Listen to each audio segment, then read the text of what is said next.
Do you ever feel like a fraud when you talk about money? That jitter in your chest when someone asks about your salary or investments is not just nerves. It is often imposter syndrome quietly steering your financial choices. Today you will see three clear ways self-doubt shrinks wealth potential and two practical fixes you can try today. I will also reveal a surprising brain shortcut that makes doubt feel true and one tiny daily habit that reverses it. Keep those two teasers in mind. They will reappear later, and when they do, you will have a simple plan to act. This is about identity, habits, and real decisions, not motivation speeches. Imposter feelings show up in predictable ways. You second guess negotiating a raise. You delay investing because you think you need perfect knowledge. You compare portfolios and feel unworthy instead of curious. Those are not personality flaws, they are signals. First, watch for avoidance. Avoidance looks like procrastination, endless research, or rigid rules that keep you safe but stagnant. Second, notice identity gaps. You may think rich people are different species. That thought blocks experimentation. Third, watch shame in conversations. If you change the subject when money comes up, that discomfort is a clue. These patterns alter small, repeated choices. One skipped negotiation, one deferred investment. Over time, the gap grows. Recognizing the signs is the first skill. Label it. Naming the thought reduces its power.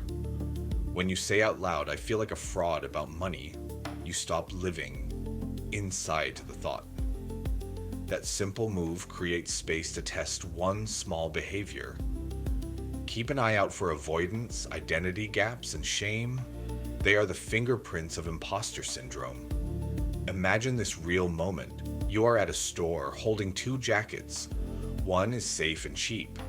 The other is well made and slightly more expensive. You buy the cheap one and feel a tiny relief.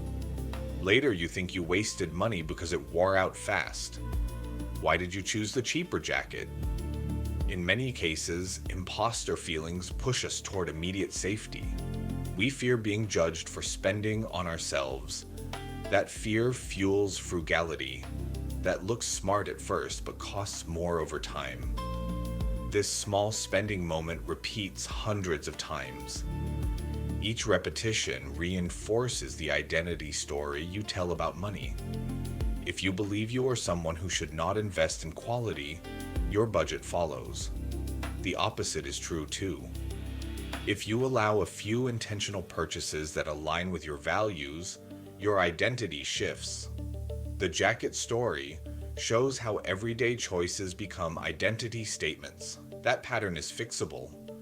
Start by asking a single question before you buy.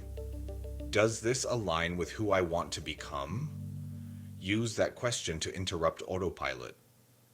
Self-doubt changes the math of investing and earning. First, it reduces risk tolerance in a way that is not strategic. You avoid growth opportunities because you fear being exposed. Second, it erodes negotiation power.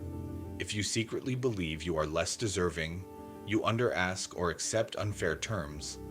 Third, doubt increases leakage. Small defensive choices add up.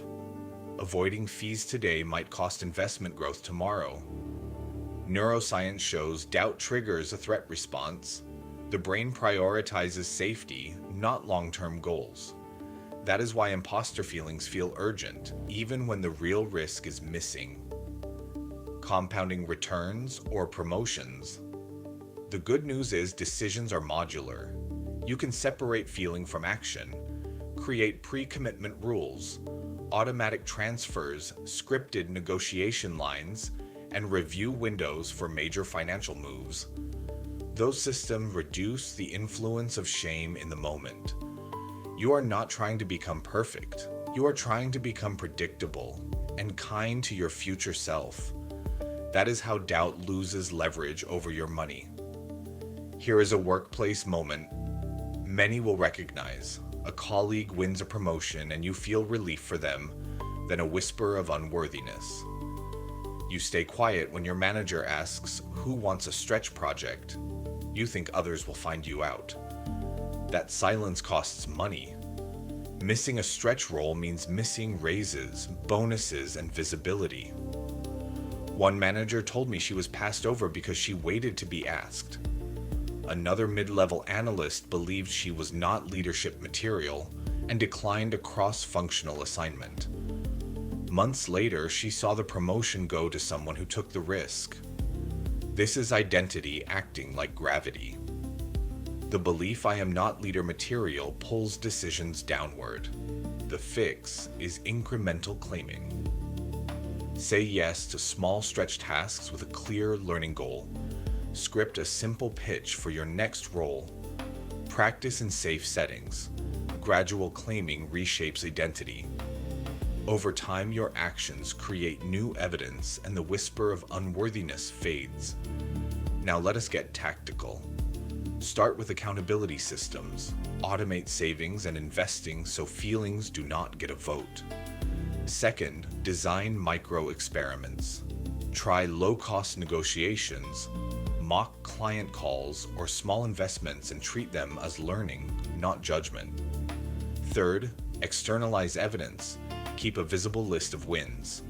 Raises, successful projects, savings milestones.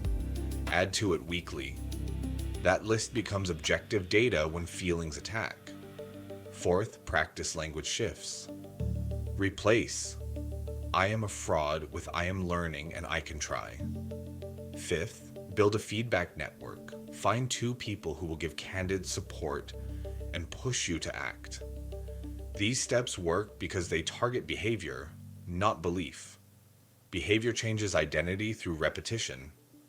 Remember the tiny daily habit teased earlier? Here it is, the 1-minute reflection each evening. Write 1 financial action you took and 1 lesson learned.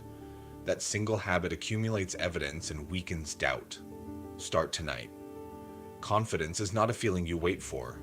It is a muscle you grow with specific reps. First shift, view mistakes as data. Each error is feedback for a better rule. Second shift, separate identity from events. You are not defined by 1 bad investment or a missed promotion. Third shift, adopt a long horizon, compounding in career momentum. Reward consistency, not perfection. Fourth shift, use scripts to negotiate and to discuss money. Scripts reduce cognitive load and silence the inner critic.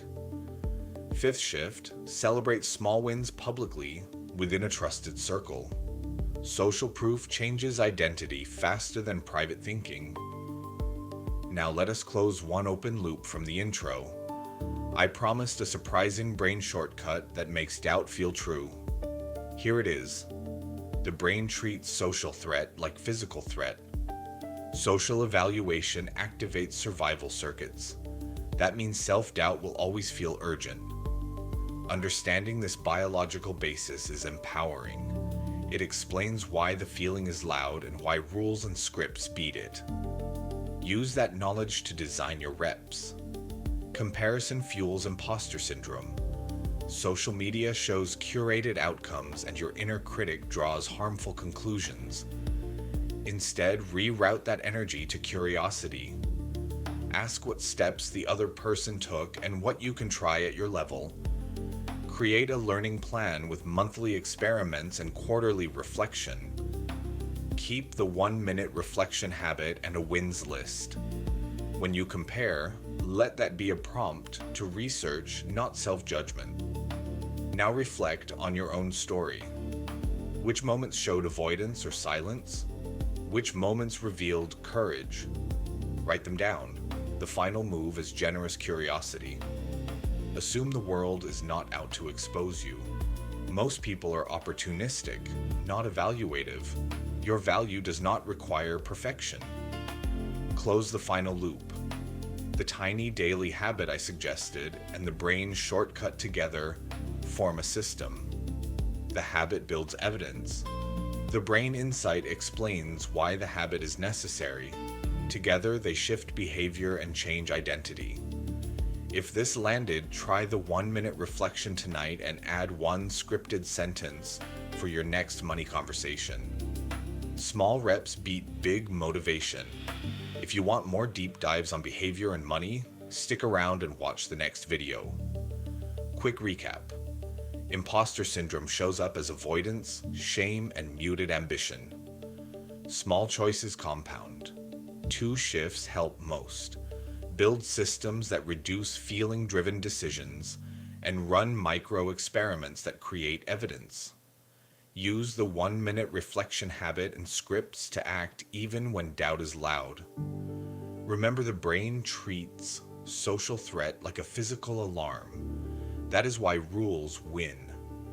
Start simple, repeat daily, and measure progress.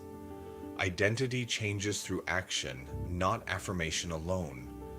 You can redesign your money story with predictable reps.